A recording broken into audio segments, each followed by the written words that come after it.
Welcome and thank you for joining us today. My name is Audrey Lichter, the Executive Director of Chai Mitzvah, the Resource Center for Jewish Engagement.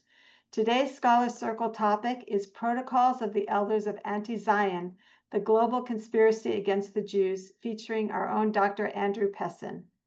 Chai Mitzvah is a national organization now celebrating its 16th year. We are the sponsor of Scholar Circle and a Jewish resource center that focuses on building community through Jewish engagement programs. We have over 20 curricula tailored for small group conversations for teens and adults that can be lay or professionally led. For more information, please visit our website at chaimitzvah.org. The Scholar Circle program was inspired by Scott Shea, our founder and board president, who authored a best-selling book, Conspiracy U, A Case Study, which unpacks anti-Zionist conspiracy theories from the left and the right of the political spectrum. The curriculum was also taught in a recorded series by Dr. Andrew Pessin. The Scholar Circle program hosts lectures by prominent scholars every 2 weeks on topics relating to Israel and the Jewish community, geared towards rabbis, educators, and lay leaders who are charged with explaining the complex issues facing the Jewish community. To that end, each lecture will have a resource guide that will be sent to you after the lecture.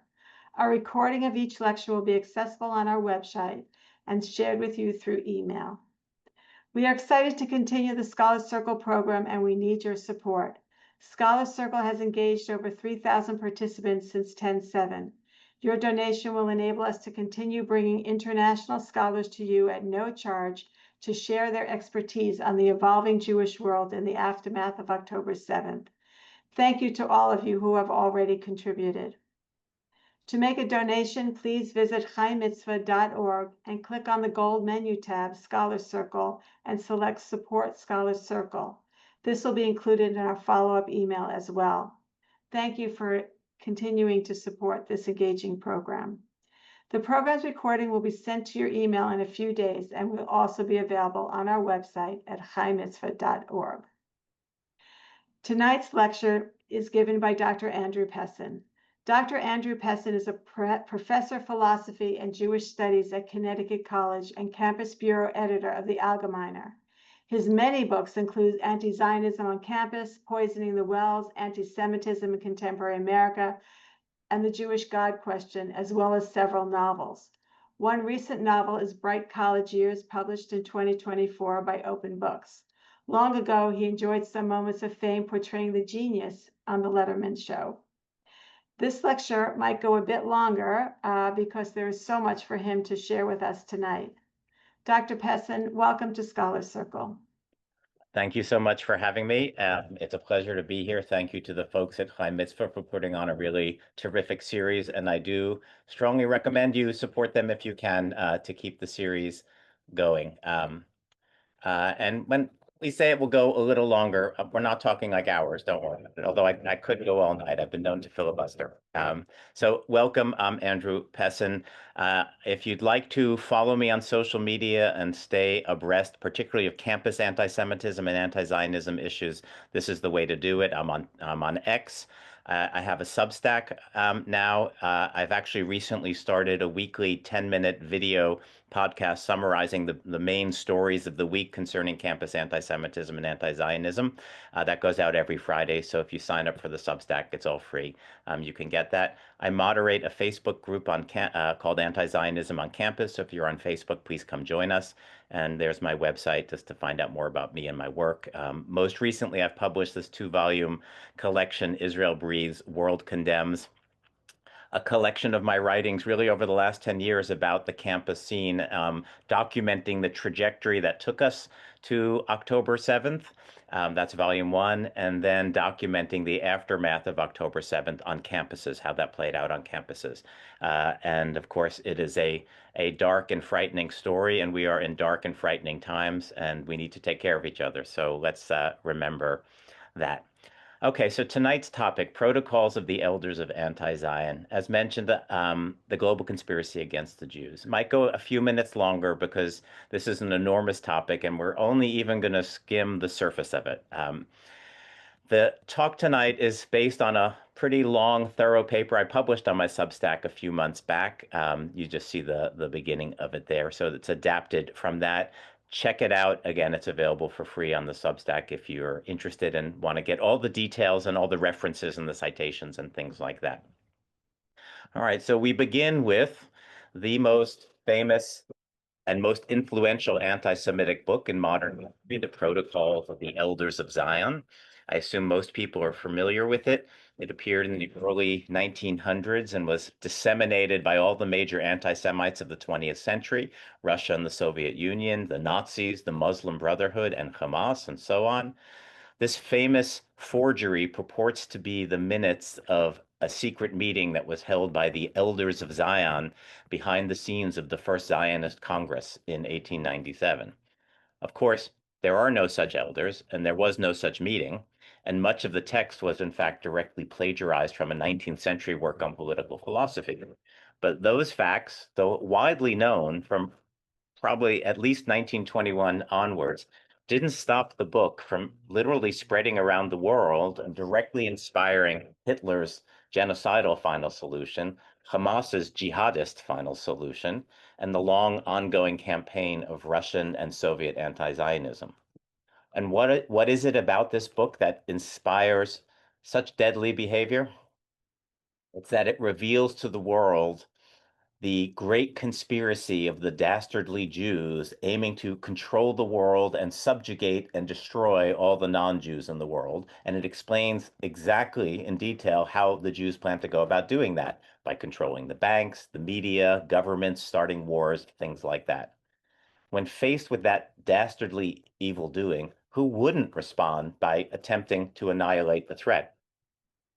Of course, it's all delusional nonsense, demonstrably false nonsense, which is why all rational, clear-headed, decent people recognize in the protocols not the documentation of a conspiracy, but what is pejoratively called a conspiracy theory, one deliberately designed to justify and incentivize hate and violence against the Jews.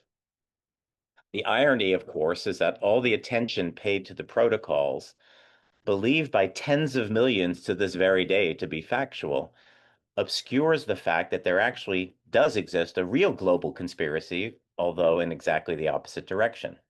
Sometimes working together, sometimes in parallel, sometimes centrally coordinated, sometimes dispersed, sometimes secretly, sometimes very much in the open. Collectively, there is an enormous body of individuals, organizations, and governments who have all been working towards the same inglorious end for well over a century now. It's not that the dastardly Jews are conspiring to subjugate or eliminate the peoples of the world. It's that the peoples of the world are actively conspiring to subjugate and, in some cases, all too many cases, outright eliminate the Jews. These are going to be their protocols. Although the underlying Jew hatred goes back millennia, ground zero for the modern conspiracy theory against the Jews, modern conspiracy against the Jews is pre-Soviet Russia itself, whose rampant, pervasive, and often violent anti-Semitism produced this conspiracy theory protocols in the first place, and in so doing launched the actual modern conspiracy against the Jews. So we might call the unknown forgers of the protocols the original elders of anti-Zion. The degree to which, and we could say a lot more about that, but we'll move forward. The degree to which the protocols then influenced Hitler and the Nazis is very well known, directly influenced them. But Hannah Arendt adds a little something that most people are not aware of. Hannah Arendt, famous 20th century Jewish thinker, suggests that the protocols didn't merely instill in the Nazis their genocidal hatred of the Jews for their alleged plot to subjugate the world, but in fact directly inspired the Nazis to launch their own plot to subjugate the world. She quotes Nazi propaganda minister Joseph Goebbels as saying, quote, "The nations that have been the first to see through the Jew and the first to fight him are going to take his place in the domination of the world," end quote. Then she adds her own conclusion. Quote, "The delusion of an already existing Jewish world domination formed the basis for the illusion of future German world domination," end quote. She continues, quote, "This was what the head of the Nazi SS, Himmler, had in mind when he stated that we owe the art of government to the Jews, namely to the protocols which the Führer had learned by heart. Just dwell on that point for just a moment. These anti-Semitic forgeries were a book that Hitler learned by heart and motivated him to perpetrate the final solution. But see the neat Nazi trick here. Accuse the Jews of conspiring to world domination, which then justifies in self-defense your attempts both to destroy the Jews and to dominate the world yourself. The entire Nazi machinery, then, from its massive propaganda operations through the extermination camps, was one large conspiracy to subjugate and eliminate the Jews, directly inspired by the protocols of the Elders of Zion. Nor may we overlook the central role played in this conspiracy by the scholars, the professors, the ones producing the ideas and arguments that motivate the leaders and mobilize the masses. This was scholarship that was intentionally weaponized to advance the political agenda. That's a fancy way of remarking that Nazi scholarship was directly and deliberately involved in advancing the conspiracy against the Jews. Perhaps nothing better documents that fact than Max Weinreich's 1946 book called Hitler's Professors. Very good title there. Among the many shocking things documented in this book, which is essential reading, is the establishment of numerous scholarly institutes to study the Jewish question, that is to say, develop the science to justify ultimately the political program of mass extermination. Suffice merely to quote Hannah Arendt once again, who happened to review the book. Quote, Dr. Weinreich's main thesis is that German scholarship provided the ideas and techniques that led to and justified the mass slaughter. Ideas which, of course, included the race science that justified alleged Aryan racial supremacy and Jewish degeneracy that in turn justify the Holocaust. Arendt then goes on to say, quote, it's also true that Hitler showed one of his crucial insights into the nature of modern propaganda when he asked for scientific arguments and refused to use the standard crackpot ones of traditional anti-Semitic propaganda, end quote. The scare quotes around the word scientific are key. It's easy for decent people to reject obvious, crude, low-class, raw hatred, but dress it all up in science and it goes down far more easily. Remember that point when we get to contemporary progressives. So what we have here then are the professors providing the intellectual ammunition in the conspiracy against the Jews. Collectively, a large new cohort here enters the elders of anti-Zion. But it wasn't only the Nazis, of course, because most of the countries that they captured, conquered, were soon co-opted, sometimes involuntarily, but sometimes all too willingly, to participate in the conspiracy against the Jews. Once again, Weinreich documents numerous scholarly institutes set up in the conquered and adjacent countries as their intellectuals got in on the action against the Jews. Nor did it spread only to countries that were captured by the Nazis. We have the Arab and Muslim worlds joining the cohort next. Famously, the Palestinian national and religious leader, the Mufti Haj Amin al-Husseini, spent the war years in Berlin collaborating with the Nazis. Photographs of him enjoying a visit with Hitler and touring concentration camps with Himmler are all over the internet. These scenes being perhaps breaks from his actual job, which included spreading Nazi ideology to the Arab and Muslim world and recruiting Muslims to participate in the Nazi military campaign. Though the long, independent history of Islamic anti-Semitism cannot be overlooked, neither can one overlook the explosive fuel that was added to that already burning fire when Nazi ideology was poured onto it. From this point onward, much of the Arab and Muslim world was officially part of the now truly global conspiracy against the Jews launched by the protocols. Now, the Nazis, fortunately, did not endure, although they bequeathed many followers even to this day. But next taking the reins of the conspiracy, or maybe taking them back, were the Soviets, who, although bitter enemies of the Nazis, shared the relevant ideology that they themselves had launched some decades earlier, and then would go on to share it, as we'll now see, literally around the globe. So we have the Soviets and their many conquered territories, affiliated territories, their satellite, indeed, that encompasses most of the third world. Here, the work of Isabella Tabarovsky is absolutely essential. She's done some groundbreaking stuff. I strongly recommend her. In a series of articles in the last few years, she documents the gargantuan, it's the only word, gargantuan ceaseless efforts that the Soviet Union made to attack the Jews, particularly by delegitimizing the newly born state of Israel. Unless you think it was merely anti-Zionism, not anti-Semitism, the effort itself, she explains, was rooted in the anti-Semitic protocols, and some of the original Soviet propagandists were, quote, admirers of Hitler and Nazism, end quote. Indeed, as I've argued elsewhere, anti-Zionism derives for many directly from their anti-Semitism. If you start with the anti-Semitic delusion that the dastardly Jews are conspiring to control the world, then anti-Zionism follows both logically and psychologically. The state of Israel will be for you just the mechanism through which the Jews are perpetrating their diabolical scheme.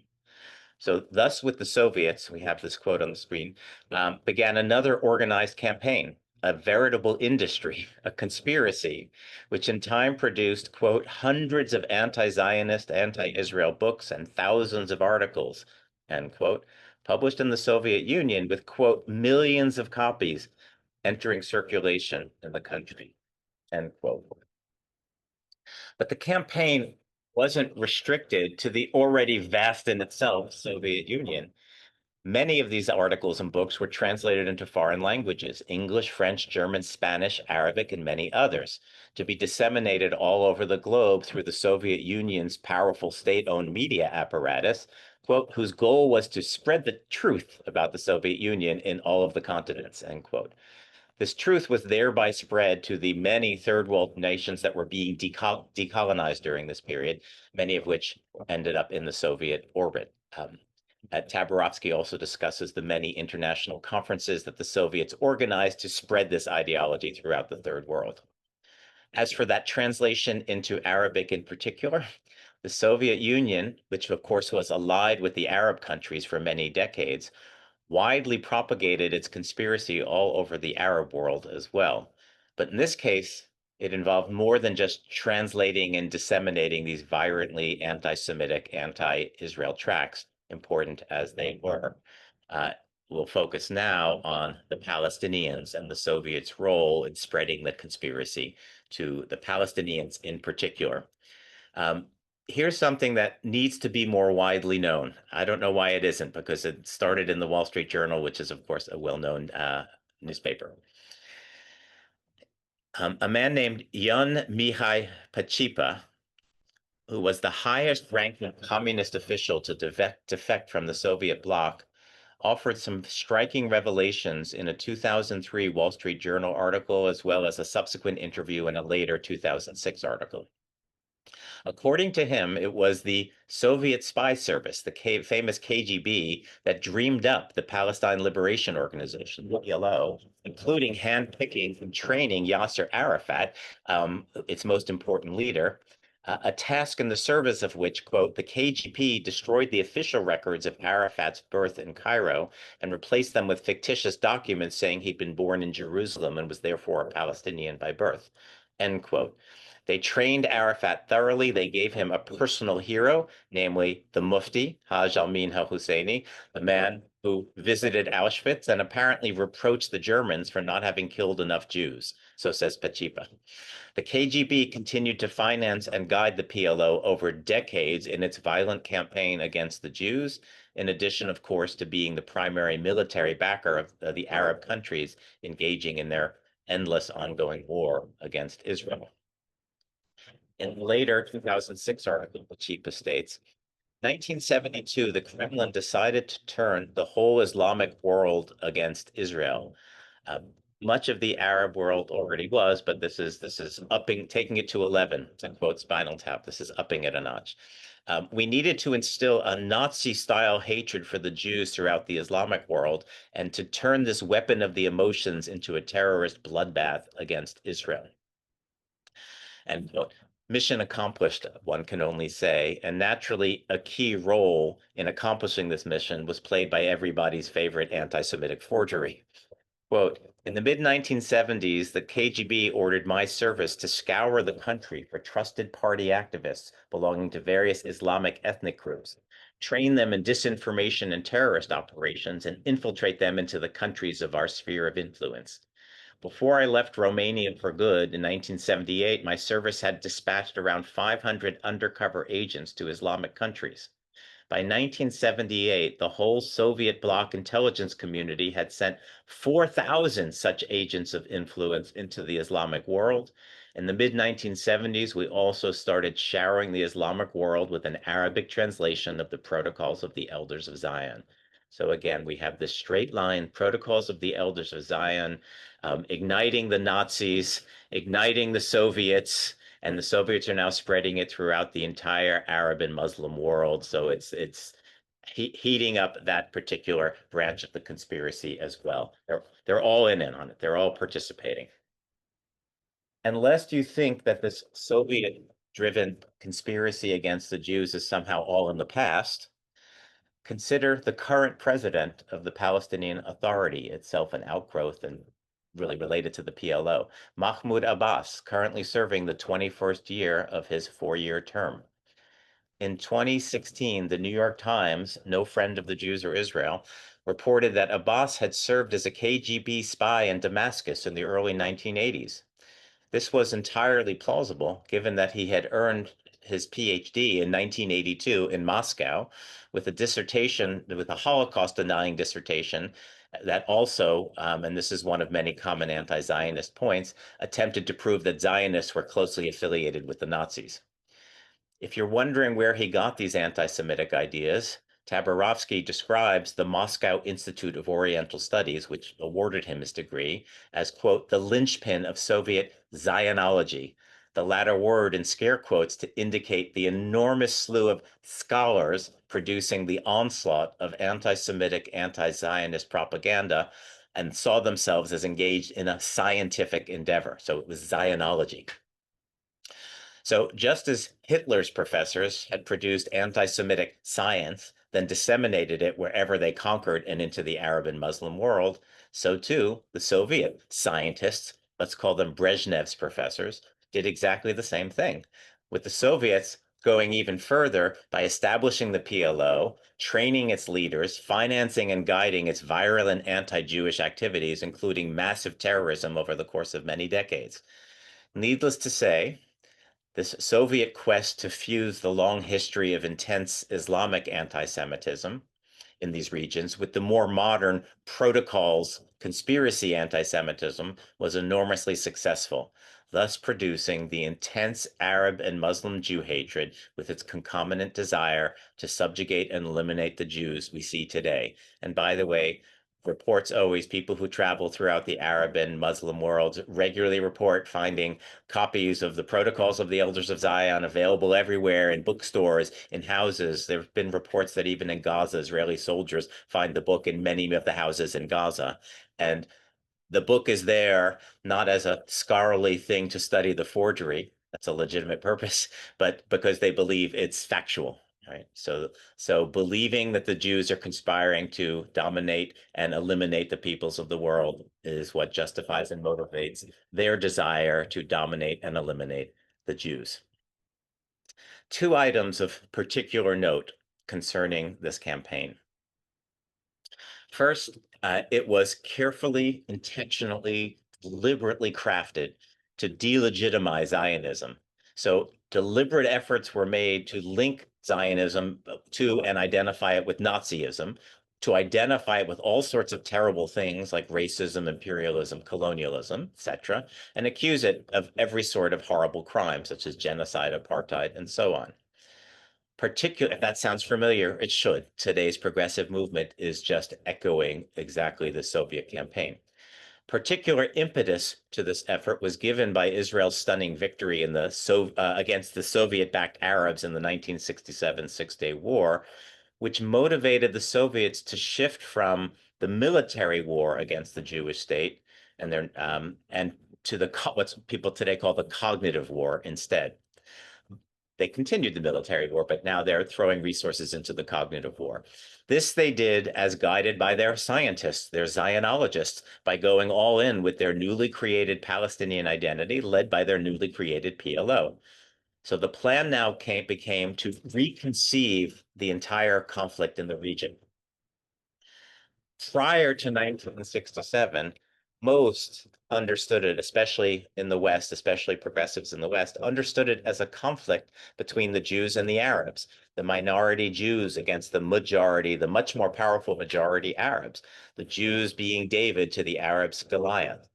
But after 1967, the Soviets began stressing the same propaganda terms that they'd been using in their more general battle against the West during the Cold War. During much of this period and the period of global decolonization, the Soviets proclaimed themselves to be anti-colonialists, supporting national liberation movements against the imperialist West, all of which is absurd. The Soviet Union is as imperialist as anybody else, and really decolonization was ultimately a Western movement. But that's a side conversation. So they have this language from the Cold War, and they now apply it to this conflict. And so now this Middle East conflict was deliberately reframed, deliberately reconceived as one in which the allegedly indigenous, newly invented Palestinian people were fighting the imperialist colonialism of the invading Jews. So the map I put here shows, the original formulation, tiny, tiny little Israel against the entire Arab world. And if you made it Israel against the Muslim world, it's, the proportions are even more dramatic. So now that it's reconceived, this is the map that most of these folks are likely to invoke. And now it looks like overnight, this Jewish-Arab conflict becomes the Israeli-Palestinian conflict, where the Israelis look big and strong and the Palestinians look puny and weak, thus reversing the David-Goliath framing. The whole thing was a psyop, in other words, a psychological operation, and an extremely successful one that to this day, as we'll see, brings the global progressive left into the global conspiracy against the Jews. The second point to make about the Soviet campaign is once again emphasize the role of propaganda as produced by the scientists, the professors, in advancing the conspiracy. In addition to the Moscow Institute of Oriental Studies, Tabarovsky discusses the KGB-supervised anti-Zionist committee of the Soviet public, itself producing reams of literature translated into other languages and distributed abroad by the Novosti press agency, quote, a news service and an important arm of Soviet foreign propaganda, end quote. To get a taste of this, just look at one article of the thousands that were published here from about 1969 or 70, entitled Anatomy of Israeli Aggression, written by Yevgeny Yevseyev, one of the key ideologues of Soviet anti-Zionism, the Zionologists, end quote. The article reports on yet another Soviet conference, the Second International Conference in Support of the Arab People, occurring in Cairo in 1969. Protocol style, the article frames Zionism as an imperialist global conspiracy against all national liberation movements, a continuation of Nazism, and inevitably necessarily engaged in genocide, racism, aggression, and annexation, and therefore an enemy of most of the globe. The goal was to mobilize public world opinion against the Jewish state by disseminating this information, this fake information. If all that sounds familiar again, it's because you're aware of how anti-Zionist progressive folks approach Israel to this very day using literally the same vocabulary and terminology, only it was all hatched quite deliberately 5 decades ago. So what we see in this article is literally the playbook, the protocols of the campaign to destroy the Jews and their national endeavor. And just as we saw with the Nazis, the campaign against the Jew would borrow many of the methods allegedly laid out by the Jews themselves in the fabricated protocols, while falsely accusing the Jews of being guilty of them. And lest you underestimate the true scale of this campaign, note that this article was published in the World Marxist Review, published in 40 languages, distributed in 145 countries. This journal reached an estimated 500,000 of the most committed leftists around the globe, according to Tabarovsky. It wasn't just the Soviet Union, in other words. It was the Soviet Union, the entire Arab and Muslim worlds, and almost all of the entire Third World. We have here an actual mammoth global campaign to subjugate the Jews and destroy their national endeavor, all based on the fabricated allegation of that tiny, tiny population's alleged conspiracy to subjugate the behemoth instead. The protocols are just alive and well, right? And we haven't even gotten to the Western progressives who are now about to join this wonderful group, the Elders of Anti-Zionist. The Elders of Anti-Zionism. As Tabarovsky puts it, it was at the Soviet-sponsored conferences that the Western left got to rub shoulders with its third world revolutionary heroes. It was here that Moscow worked to inculcate its conspiracist anti-Zionism by tying it to every progressive cause of the time, end quote. You're familiar with the contemporary concept of intersectionality. Here's where it starts. Space limits prohibit us looking at a lot of the details here. So we'll just jump into the present to see that the conspiracy against the Jews, whose playbook was hatched in the protocols, advanced by the Nazis, then launched across the globe by the Soviets, continues without skipping a beat to this very day, primarily under the umbrella of leftist progressivism. Elsewhere, I've examined some of the methods of the progressive left, but here we'll just focus on the ideology, which could and should be the subject of its own entire lecture. So we'll be brief. Consider the conception of the Jew that the progressive left has been developing under various names: critical race theory, DEI, social justice, wokeness. We'll just call it all progressivism. As Pamela Paresky notes in her 2021 essay, Critical Race Theory and the Hyper-White Jew, quote, critical race theory relies on narratives of greed, appropriation, unmerited privilege, and hidden power, themes strikingly reminiscent of familiar anti-Jewish conspiracy theories, end quote. Their official primary target is whiteness, white supremacy, white privilege, etc. But next thing you know, Jews are accused of passing for white and acquiring or exploiting that supremacy and privilege, notwithstanding the fact that actual white supremacists revile the Jews for not being white. Similarly, the fact that Jews on average are successful ends up working against them on the progressive worldview.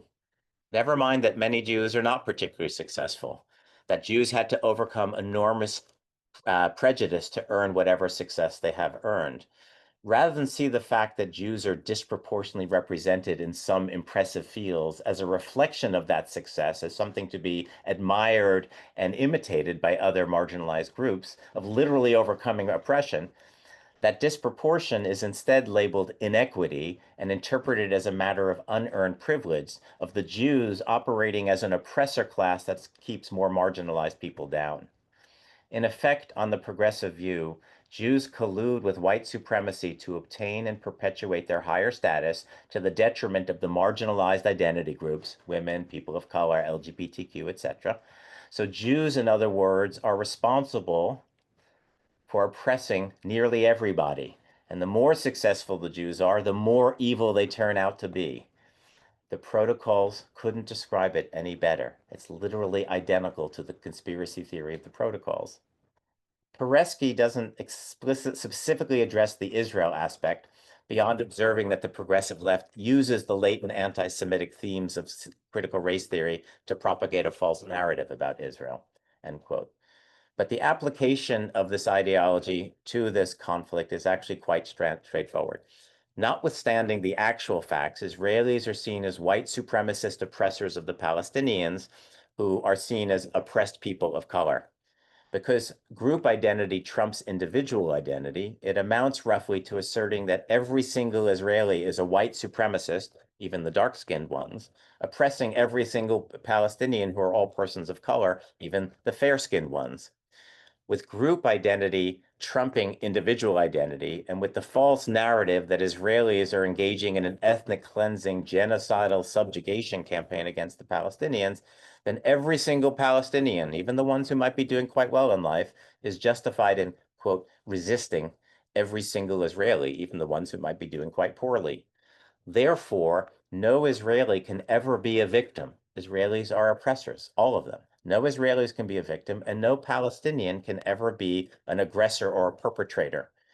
Even when Palestinians invade Israel, torture, rape, dismember, behead, and massacre 1,200 mostly Jewish civilians, including babies and pregnant women and grandmothers, and snatch away another 250 as hostages. That's not a barbaric mass terrorist atrocity on the progressive worldview, but a national liberation movement of the oppressed against their oppressors. Never mind the utter disconnect from factual reality in this narrative, and the fact that Zionism was and is a national liberation movement of an oppressed people par excellence, a decolonization movement par excellence. These very people should be celebrating. On the progressive worldview that now dominates campuses and so many of our meaning-making institutions, the media, the law, the corporate world, entertainment, etc., Jews are not only white supremacists oppressing non-whites, but actually worse. Since on average, Jews are more successful than the norm, Jews are called uber white or hyper white, the whitest of the white, the worst of the worst, the most evil of the evil, conspiring to oppress and subjugate the rest of the globe. So this leads us to a shocking conclusion. This really should sit heavily. Ultimately, there's literally no difference, in my view, between the progressive worldview and that of the protocols of the elders of Zion. They both allege that Jews are conspiring to subjugate the globe and other races, and they use that as a basis and justification to marginalize Jews and attack the national endeavor. But in actual fact, to the contrary, it is the progressive worldview that weaponizes this delusional conception, invented and propagated by its scholars, to perpetrate its own actual global conspiracy to subjugate and eliminate the Jews. The protocols are alive and well then on our progressive campuses and in the progressive infosphere, continue to justify the ongoing systemic oppression of the Jews. This takes us to the final cohort for tonight. By the way, I've left out several major groups on this list that belong to this global conspiracy, but we are coming to the end of our time. The Institute for the Critical Study of Anti-Zionism, here is their website. There were Hitler's professors, and then there were Brezhnev's professors, and we're closing with Hamas's professors. We return eerily full circle. As Tabarovsky put it in a 2023 article, published just 3 weeks before the October 7th massacre, she says, quote, "A group of anti-Israel academics and BDS activists have taken a new step toward rebuilding the long-forgotten Soviet discipline of scientific anti-Zionism on American campuses. The founding collective of 10 has established an Institute for the Critical Study of Zionism, which aims to, quote, and this is the Institute's platform, to support the delinking of the study of Zionism from Jewish studies and to reclaim academia and public discourse for the study of Zionism." So they want to delink Zionism from Jewishness, basically. Indeed, the professors are back, not that they ever left. There is so much that is objectionable about this institute that a separate article or a separate lecture is clearly necessary in addition to Tabarovsky's critique. But let me just note here that beneath the guise of a respectable academic enterprise, and no doubt protected by academic freedom, this institute will be a propaganda machine churning out research making the very same allegations, conspiratorial globe domination, colonialism, genocide, etc., the same allegations against the Jews as the Nazi scholars and the Soviet Zionologists said and did decades earlier. This research will not only influence generations of students going through their classes, but flood the academy, serving as the citational basis for further research, then make its inevitable way into NGO reports, the UN, and international lawfare. It also trickles downwards as these very same people are preparing curricula for secondary and primary schools. K through 12 is a very dangerous arena for anti-Semitism now. This institute has already had its first conference, has produced a journal and podcast, and is flooding social media with its wares. Hitler's method of dressing the hate up in science, in other words, is also alive and well. And they don't even hide it. They don't even feel they need to hide it. That's where we are these days. It's become so mainstream. Its website identifies the points of unity that every member of their organization and indeed every attendee at their conference has to share. They have to promise, they have to sign something saying that they endorse these, including that Zionism is a settler colonial racial project. Just like that, a basic fact like 2 + 3 = 5. Affirming that fact is the price of admission to their society, which is exactly the opposite strategy from any serious scholarly endeavor aiming at truth, because the truth can't be known in advance, but they know this truth in advance, and they will tailor their research to support this truth. Another point of unity is the proposition that, quote, academic research is not politically or morally neutral, end quote. There's lots to discuss there, but they make it clear what they mean. Quote, the Institute's research aims to interrogate and intervene in racism, colonialism, ethnic cleansing, amongst other harms, end quote. In other words, they're not doing scholarly research, but engaged in political activism, and they're not hiding it. Like the critical theory that is their forebear, and like Marx, their ideological ancestor, their point is not to interpret the world, but to change it. And what they seek to change is the existence of the Jewish state, and with it, the security and welfare of the Jewish people. Their scholarship aimed at that end, including fabrication, double standards, essential omissions, is going to work by any means necessary. We've seen it all before, the Nazis and the Soviets, and we've been seeing it since the protocol's first launch, and we're seeing it all again in real time unfolding before our very eyes, including that they're hosted at NYU, by the way. That's their home institution. So think about that. This is not scholarship. It's propaganda designed to be disseminated throughout the meaning-making institutions and bring about the end of the Jewish state, and with it, ultimately, the end of the Jewish people. Which leads us to the final part of our shocking conclusion. Like the Nazis, like the Soviets, the Western progressive movement has now aligned seamlessly with the long history of Islamic anti-Semitism in a large-scale, overall coordinated campaign to subjugate and ultimately eliminate the Jews. Needless to say, Hamas's October 7th massacre for them is not a terrorist atrocity, but an inspiration, and their scholarship will be filled with all the many theoretical ways justifying it. The scariest thing is, there are so many of these people. They are all over the academy. Not only has this institute formed, produced conferences, workshops, and a journal, but in February of this year, Brown University held a conference on non-Zionist Jewish traditions, which of course turned out to be an anti-Zionist hate fest, where numerous speakers said many anti-Semitic things, and they already announced next year's conference on a similar theme. Columbia had a similar conference in March called Zionism and Its Critics. In April, Princeton got in on the act, hosting a two-day hate fest called The Anti-Zionist Idea, which was billed as a follow-up to a University of Toronto conference of the same name last November.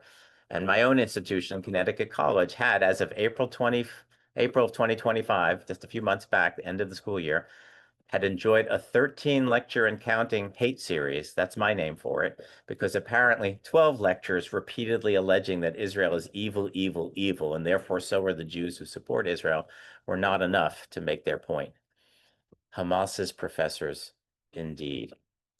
So in summary, the protocols of the elders of Zion generated a cornucopia of conspiracy theory goodness, delusionally alleging a Jewish conspiracy to subjugate the globe and eliminate many of its peoples. That forgery in turn led to mass violence, including genocide against the Jews. Meanwhile, for much of the past century and reaching an absolute fever pitch in the last several decades and boiling over into just a violent frenzy in the past 18 months, the elders of anti-Zion have been propagating an actual conspiracy to subjugate and ultimately eliminate the Jews. These are their protocols. So there's my information. Again, please follow me on X, join my Substack. If you do it tonight, you'll get tomorrow's 10-minute weekly roundup of the big stories of campus anti-Semitism of the week. Join my Facebook group. And for more about my work, again, there's my website. So I'm happy to, I pulled that in. It didn't go too much longer than usual. And happy to answer or address any questions. Hey, thank you, Dr. Pessin. There are many, many questions here. So let's just start with one that asks, so Nancy Windish says, I'm in agreement in your assessment of the anti-Semitic and anti-Zionist sentiments of the progressive left. but I think you omit and sidestep the force of the fascist right with the current POTUS as its leader. Can you address the power of the joint hostility towards Israel of the progressive left and the white supremacist right? Now, she says, now the Republican Party.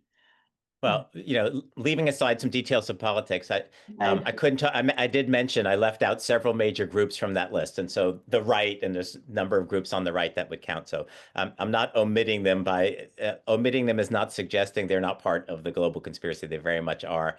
I think the reason I left it out is A, I had to leave out something, but B, everybody knows about like the right-wing anti-Semitism is just clear and upfront, etc. It's been more of a learning curve for the Jewish community, I think, to understand how anti-Semitic like left-wing progressivism has become.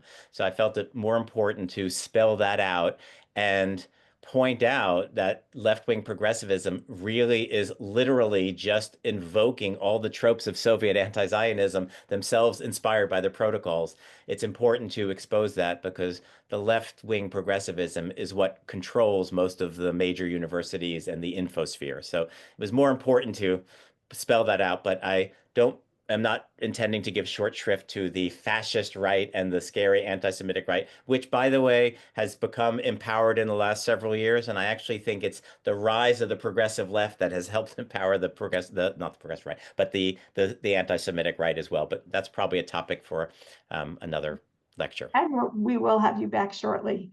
Um, uh, so here's a question. After supporting the establishment of the State of Israel, when did the Soviet Union start supporting the Arab nations against Israel and the Jews? Great question. Roughly speaking, the next morning, which is only slightly an exaggeration, So if you're inclined to see, the divine hand of providence, like intervening in human events, um, the fact that the Soviet Union supported the establishment of the Jewish state and therefore allowed the UN to vote for it, because the whole Soviet bloc did what the Soviets said to do, is one of those little miracles because there was really only a several year window where the Soviets were positively inclined towards the Jewish state, mostly because they believed, remember the early Jewish, the Yishuv, etc., was leaning towards socialism. The early Zionists were a lot of Russian emigres, and they brought socialism with them. So the Soviets had some hope that the new state of Israel would be an extension of their sphere of influence. And so they ultimately supported it, but within a couple of years, Israel sort of made it clear that it was not going to go the Soviet route and was more likely to align with the West. And so that was the end of that. But it was like a several year window where this UN vote was even possible. And within a year or two of the UN vote, the Soviets were, all in against the Jewish state, as far as I understand the history there. Could you elaborate on the role of the Muslim Brotherhood? Did it come out of this? Did it did, did it come out of the Soviet conspiracy, or is this something else? And what is their influence today? So let me recommend the work of Hussein Abu Bakr Mansour. By the way, he would be a wonderful scholar in your circle, Simon, if you're listening. I'll email you afterwards. He does a lot of work on this. He knows a lot about the Muslim Brotherhood. He's currently actually working with ISCAP, which is the Institute for the Study of Global Anti-Semitism and Policy, and part of it is just tracing and studying things like the Muslim Brotherhood. I'm not a scholar of that, but what I do understand is that's an independent organization that arose sometime early in the 20th century. But of course, it was the main, Hajj Amin, the Mufti, the Palestinian leader we talked about, was affiliated with the Muslim Brotherhood. So they generated a lot of the ideology, the Islamic anti-Semitism that I talked about is channeled through the Muslim Brotherhood. Hamas calls itself the Palestinian wing of the Muslim Brotherhood. So we can see Hamas as an extension of the Muslim Brotherhood. The Muslim Brotherhood, according to some, is very actively engaged ultimately in funding and organizing various Western groups. So there is speculation. I am not asserting this, but I know people discuss it. That, for example, the group American Muslims for Palestine and even CARE, which is the Council on American Islamic Relations.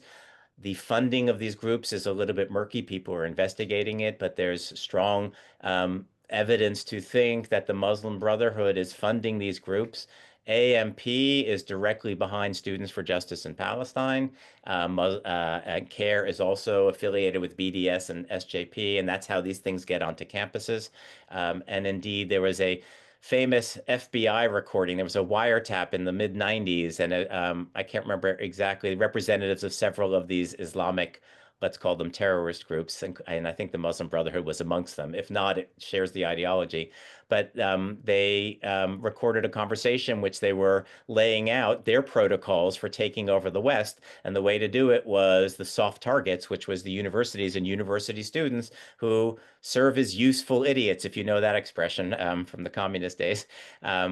These useful idiots, these students who, love left-wing progressive ideas. And so if they could frame and propagate the Palestinian cause in this Soviet terminology, it is the oppressed indigenous people throwing off their imperialist colonial masters, that college students would swallow it whole and come to their side. And that's when SJP was founded, to bring that message to campuses. And 20 years later, here we are, right? So there are people who are like connecting all of those dots, and that's a way of saying the Muslim Brotherhood is alive and well and present on your campus in your local Students for Justice in Palestine chapter.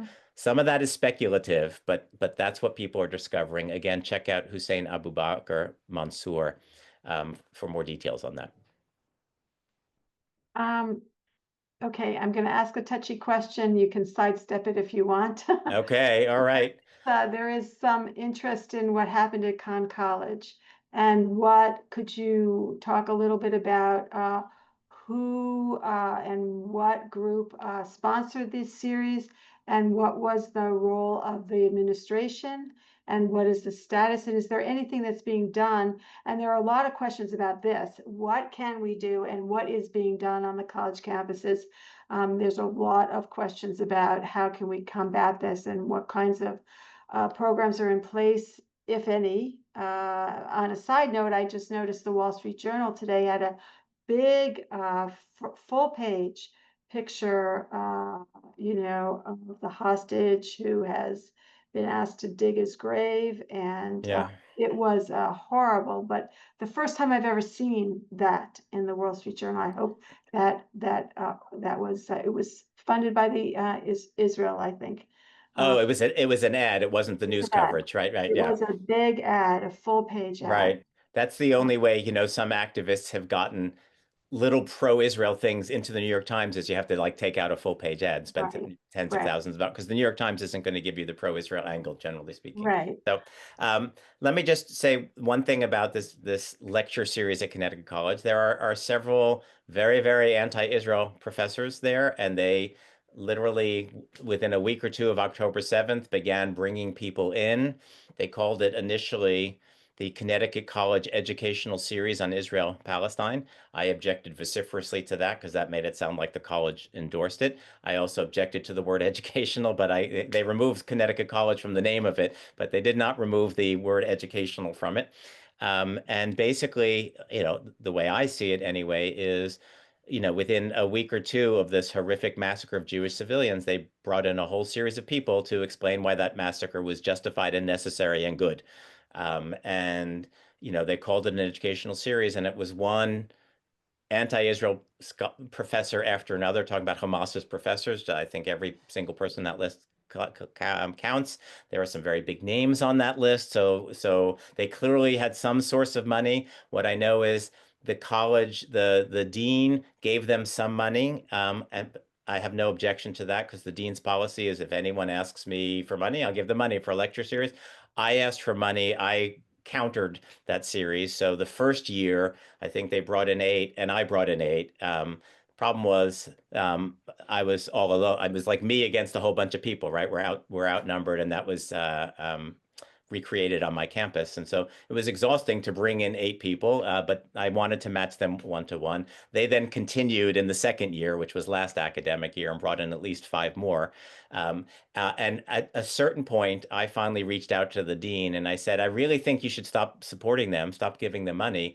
Like, I understand you give them some money that, you bring in, I don't know, what's the magic number? 3 lectures. Okay, that's fine. But, after 3 lectures, the series becomes something else. It's no longer academic, right? It becomes what I call the hate series. I ended up attending almost every single one of their talks, and I wrote sort of detailed critiques of many of them.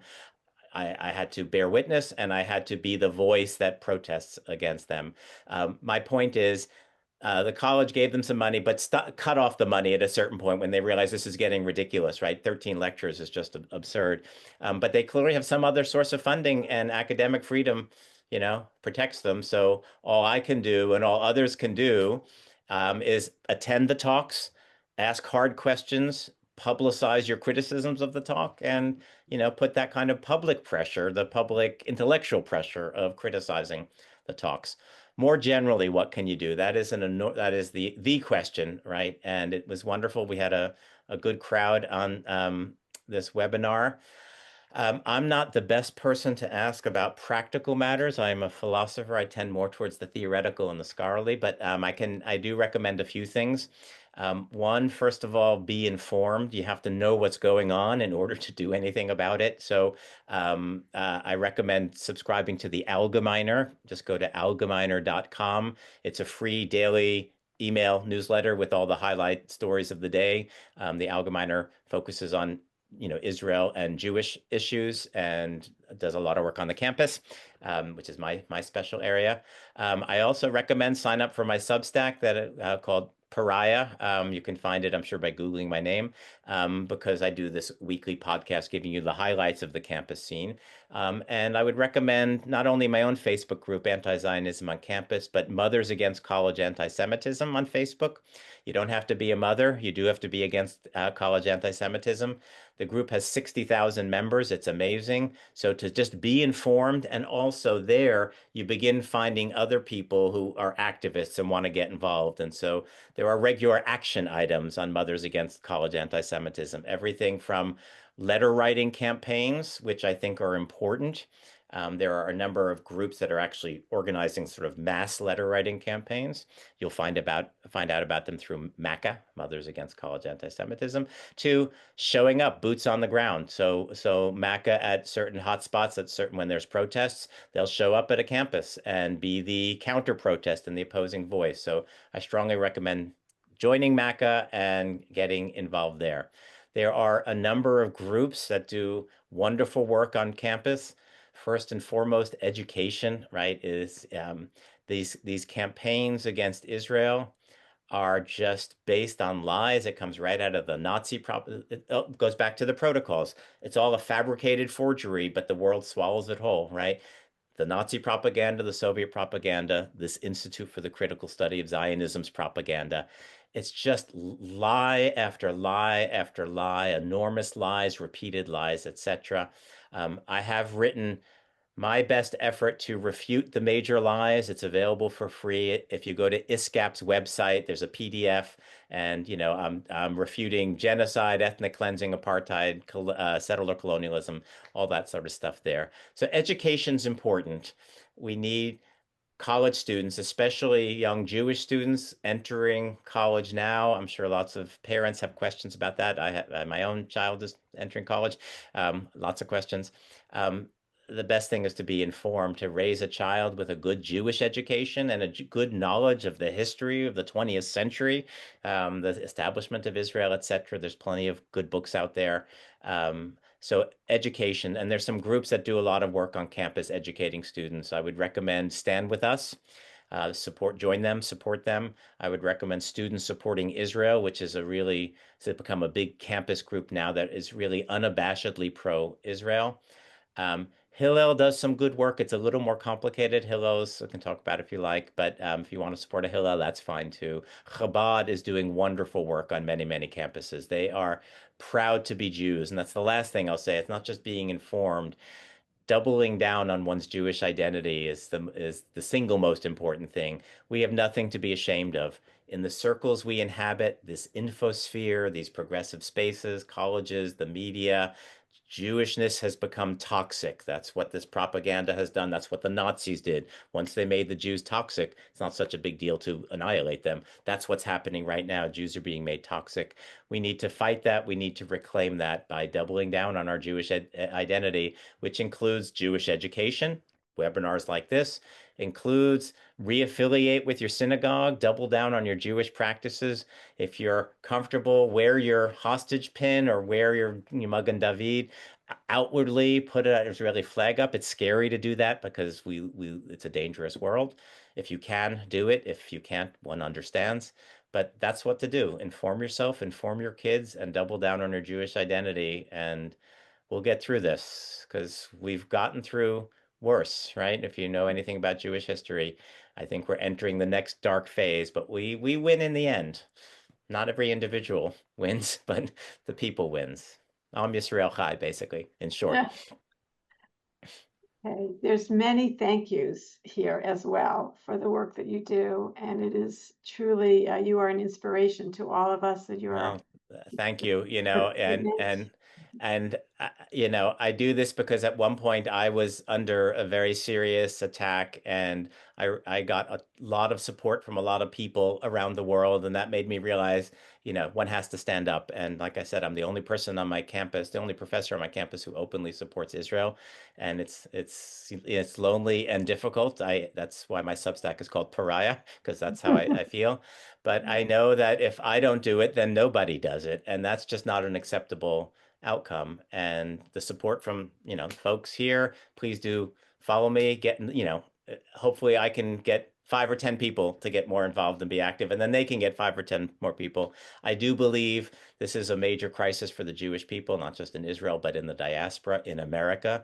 And we need all hands on deck. So anything you can contribute. It could be, I have a guy every day, I get 3 or 4, he copies me, BCCs me on emails he's writing to everybody complaining about their anti-Semitism. But these are thoughtful, intelligent emails. Like, most recently, if you followed the news, the University of Toronto Film Festival rejected this documentary about October 7th for unbelievably ridiculous reasons. So, just this morning, I got his letter to the Toronto Film Festival complaining about the anti-Semitism.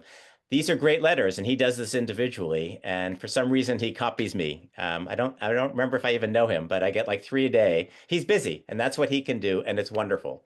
And so whatever you can do, maybe contribute money, maybe join Maca, maybe write letters, boots on the ground, wear your Magen David out proudly. Do it. Hey, there were many more questions we didn't get to, including Okay. questions like, how do you disagree with Israel's policies and not be labeled an anti-Zionist? But Yeah. Dr. Hessen, we're going to have you back in a couple of weeks, hopefully a few weeks, hopefully to continue this discussion. It was clearly something that struck a nerve with our audience, and we had many, many participants and many, many questions. Wonderful. And that people can reach out to you if Of course. you have more things to say. I'd like to just say that our next Scholar Circle, we're going to take a break from the heavy lifting that we've been doing. We've had over 40 lectures about Israel, about anti-Zionism, about jihadism, and it's been hopefully very informative for all of you who've joined us. But we're going to take a little break and have a little fun on our next lecture. It's with Daniel Robbins. He is the award-winning director of Bad Shabbos. If you haven't seen that movie, it's really, I saw it the other day. It's really lots of fun. It's a dark comedy. And the topic is challah and comedy, how movies shape cultural identity and public perception. So there's a lot to this movie. There's a lot to this movie to unpack, but I recommend you see it. It's playing around various places now. So it will be on Tuesday, August 26th at 7 p.m. Eastern Time. Okay, so that's Bad Shabbos with Daniel Robbins and our Scott Shea, who is the founder and board president of Chai Mitzvah, will be interviewing Daniel Robbins. So it should be a very interesting and fun interview. So thank you so much for joining us tonight. I'm sorry we went over a little bit, but not too bad. And we'll see you on August the 26th at 7 p.m. Good night, everyone. Wonderful. All right. Thank you.